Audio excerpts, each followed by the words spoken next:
जो 8 विपक्षी दलों की प्रधानमंत्री को चिट्ठी है, उसमें केंद्रीय एजेंसियों के निशाने पर है विपक्ष। हमारे साथ इस वक्त मौजूद हैं खास मेहमान अभिषेक मनु सिंघवी, कांग्रेस के वरिष्ठ नेता, वरिष्ठ वकील। बहुत बहुत धन्यवाद और स्वागत है आपका अभिषेक मनु सिंघवी। मनीष सिसोदिया को बिना किसी आरोप के रखा गया है, अभी भी उनको बेल नहीं मिली है। तो विपक्ष ने जो एक तरह से एकजुट होकर उसमें चिट्ठी लिखी है, क्या कहा जा रहा है इसमें? दरअसल मनीष सिसोदिया की गिरफ्तारी को लेकर क्या विपक्ष एकजुट होता हुआ दिख रहा है?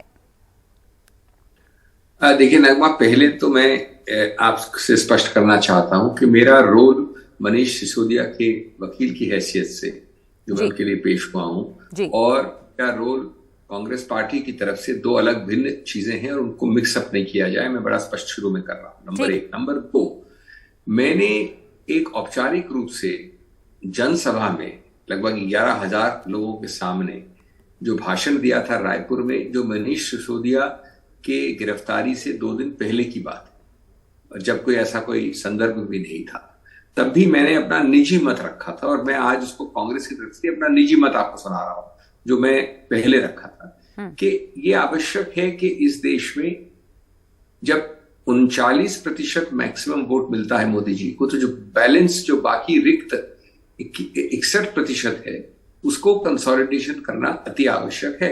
यानी 80% या 90% उसमें से कंसोलिडेट होना चाहिए, विभाजन नहीं होना चाहिए। उसी दिशा में मैंने कहा था कि एक कानूनी कोएलिशन राजनीतिक कोएलिशन से पहले भी संभव है, और कानूनी कोएलिशन के 3 बिंदु हैं जो कि चिट्ठी में लिखे हैं, और ये मैंने रायपुर में पहले भी कहा था भाषण में। जैसे मैंने कहा, सिसोदिया के, ये सिसोदिया से संदर्भ में रखता है, पूरे ओवरऑल संदर्भ में मायने रखता है।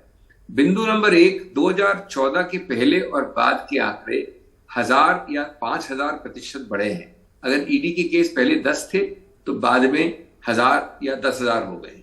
अगर आईटी के केसेस 5 थे तो 5000 हो गए, इत्यादि।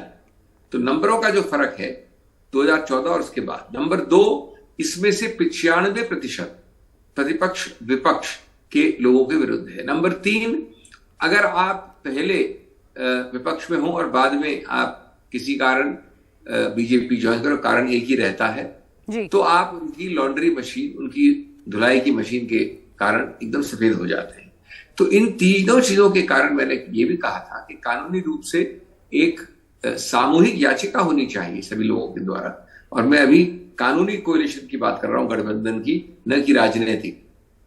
के कहा जाए कि भाई आपने इस पक्षपात वाले रुख से, इस नॉन लेवल प्लेइंग फील्ड वाले रुख से एक प्रकार से गणतंत्र और लोकतंत्र पे आघात किया है, जो कि मूल ढांचे का एक अभिन्न अंग है।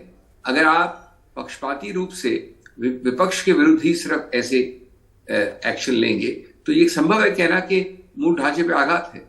ये बातें मैं अभी भी मानता हूं, और ये बातें मैं अपनी पार्टी में भी रखी हैं। और अंततः तो फिर निर्णय होगा उस पार्टी का। कुछ पार्टियों ने किया है, कुछ नहीं करेंगी, कुछ करेंगी बाद में। तो ये बातें तो मैं नहीं कह सकता इस वक्त। बिल्कुल, आपने एक बात साफ की कि आप अभी एक लॉयर की हैसियत से, मनीष सिसोदिया के काउंसिल की हैसियत से, और जो नेता के, कांग्रेस नेता का आपका रोल है, दोनों अलग अलग बातें हैं और मैं इसको रिस्पेक्ट करती हूं। आपने बताया कानूनी कोलिशन की बात।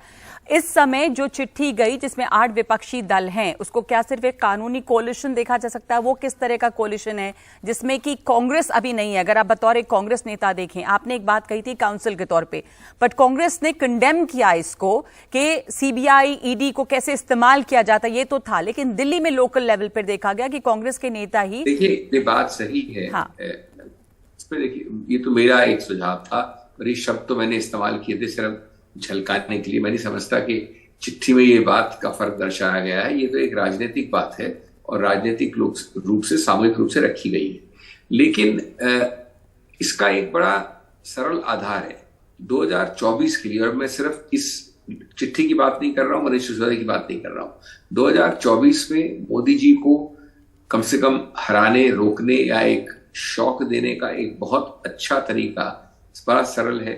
जो 61% लोग वोट करते हैं मोदी जी के विरुद्ध, उनको, उनके वोट को बंटवारे से रोकना, उसमें से 80 या 90% उस 61% के अंदर अगर आप विभाजन से रोकें तो बहुत फर्क पड़ेगा। इसलिए ये बात तो मैं समझता हूं कि बिल्कुल आवश्यक है और इसके लिए हर आदमी को अपनी स्पर्धा, अपनी ईगो छोड़ के करना चाहिए। जहां तक इस चिट्ठी का सवाल है, मैं समझता हूं अलग अलग पार्टियों का, और मेरी पार्टी की बात नहीं है, बंगाल की बात है और प्रदेशों की बात है।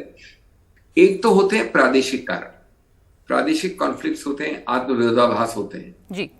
कई होते हैं, और वो जरूर रहा होगा आपके विषय में, कई होते हैं और विरोधाभास। अभी तक कोई औपचारिक रूप से राजनीतिक कोलिशन नहीं हुआ है, लेकिन मैं मानता हूं कि शुरुआत सही है और ये शुरुआत 2024 की, और मैं इसमें कोई विरोधाभास नहीं मानता कि हम लोग एक राष्ट्रीय स्तर पे बातचीत करें और एक गठबंधन की तरफ चलें, और फिर भी मैं आपसे प्रादेशिक स्तर पे स्पर्धा कर सकता हूं, प्रादेशिक स्तर पे मैं आपसे लड़ सकता हूं राजनीति।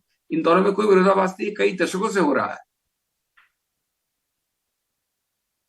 सिंघवी, अभिषेक मनु सिंघवी, इसमें जो ये चिट्ठी गई, आपकी बात बिल्कुल सही है कि इस तरह 2024 के लिए एक तरह की एकजुटता के लिए एक शुरुआत जैसी है, पर इसमें अभी कांग्रेस जो है वो एक सिग्नेटरी नहीं है, कांग्रेस का दस्तखत नहीं है, और कांग्रेस में कुछ विरोधाभास दिखे हैं इसे लेकर, जहां तक मनीष सिसोदिया का सवाल है, या उसी बहाने ऑपोजिशन लीडर्स पर जिस तरह के हमले आप भी कह रहे हैं कि विपक्ष लगातार एजेंसीज के निशाने पर रही है, चाहे वो लालू यादव हो, चाहे वो संजय राउत हो, चाहे वो आजम खान हो, तो ज्यादातर विपक्ष के नेता ही टारगेट पर रहे हैं। क्या एजेंसियों का इस्तेमाल इसके लिए ही सिर्फ हो रहा? जी देखिए, दो चीजें हैं नगमा जी। नंबर एक, कांग्रेस ने बड़े स्पष्ट रूप से एजेंसीज के दुरुपयोग के बारे में भर्त्सना व्यक्त की है, कई बार की, मैंने खुद ने स्पोक्स पर्सन की हैसियत से कांग्रेस की तरफ से की है। साथ साथ कांग्रेस के जो, क्योंकि कांग्रेस सबसे मुख्य पार्टी है जो आपके साथ कई जगह स्पर्धा में है, कई पार्टियों को फर्क नहीं पड़ता, उनकी कोई हैसियत नहीं जी। तो ये भी आपको आदर करना चाहिए उनकी, कांग्रेस की इस सोच को। आगे क्या होता है मैं कह नहीं सकता, लेकिन ये सोच भी मायने रखती है कांग्रेस के लिए, और इसलिए उन्होंने दो चीजें ली।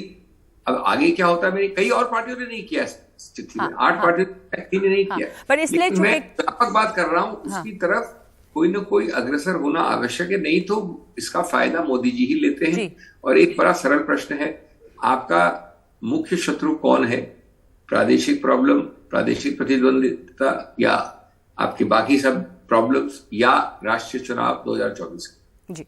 तो ये एक आपको कहीं ना कहीं चॉइस करनी पड़ेगी। लेकिन मैं समझता हूं खड़गे जी का भी जो वक्तव्य आया है रायपुर में, वो बड़ा स्पष्ट है कि हम बिल्कुल चाहेंगे कि सामूहिक रूप से खड़े होकर 24 में लड़े, तो अग्रसर सब लोग उसी दिशा में है। दिल्ली के विषय में अलग अलग मत हो सकते हैं, उसको आप देखेंगे कैसे इवॉल्व होता है। आज तो बिल्कुल आप सही कह रहे, नहीं हुआ है। लेकिन इसको मान सकते हैं अभिषेक मनु सिंघवी की 2024 की एकजुटता के लिए एक कदम है। हाँ, ये तो है, ये चिट्ठी से दर्शाया जाता है, लेकिन ये अभी आंशिक है, और पार्टियां अपनी रणनीति सोचकर अलग अलग प्रदेश में, आखिर लोकल इकाइयों का भी बहुत महत्व होता है, उनके मत को लेना पड़ता है। ऐसा नहीं कि हम सीधा घोषणा करते हैं, लोकल इकाइयों को इग्नोर नहीं कर सकते हैं।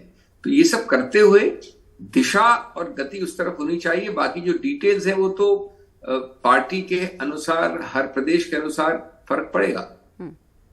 अभी सही आपने कहा कि अभी तो ये इस समय नहीं हुआ है, लेकिन हाँ, इसी ओर सब लोग अग्रसर हैं, क्योंकि विपक्षी यूनिटी की जो बात होती है उसमें टीएमसी के साथ कांग्रेस का टकराव है, उसमें चंद्रशेखर राव की पार्टी के साथ भी कांग्रेस का टकराव है, तो ये भी देखा जा रहा है कि इसमें काफी काम बाकी है। अभिषेक जी देखिए, ये निश्चित होगा। आप अगर बैठी हैं एक ऐसी जगह पे जहां आपका कोई दायित्व नहीं है, अपने घर के एक कमरे के आगे, तो आपको इससे फर्क नहीं पड़ेगा, आप कहीं भी कोई भी वक्तव्य दे सकती है।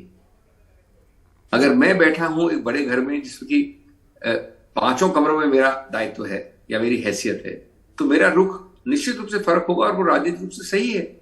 अपनी पार्टी को नुकसान पहुंचा के कोई आदमी आगे नहीं बढ़ता है। उसके लिए इकाइयों के स्तर पे एक सहमति बनानी पड़ेगी, और इकाइयों के स्तर पे ये सहमति का मुख्य बिंदु होगा कि 24 का चुनाव एक अलग है और प्रादेशिक चुनाव या प्रादेशिक प्रतिद्वंद अलग है जी। और इस दिखने वाले विरोधाभास को, जो हमेशा विरोधाभास नहीं है एक्चुअली, उसको आपको समझाना पड़ेगा, सॉल्व करना पड़ेगा जी। उसमें समय लगेगा जी, समय लगेगा, लेकिन इस ओर अग्रसर हैं। बहुत बहुत धन्यवाद आपका अभिषेक मनु सिंघवी हमसे बात करने के लिए।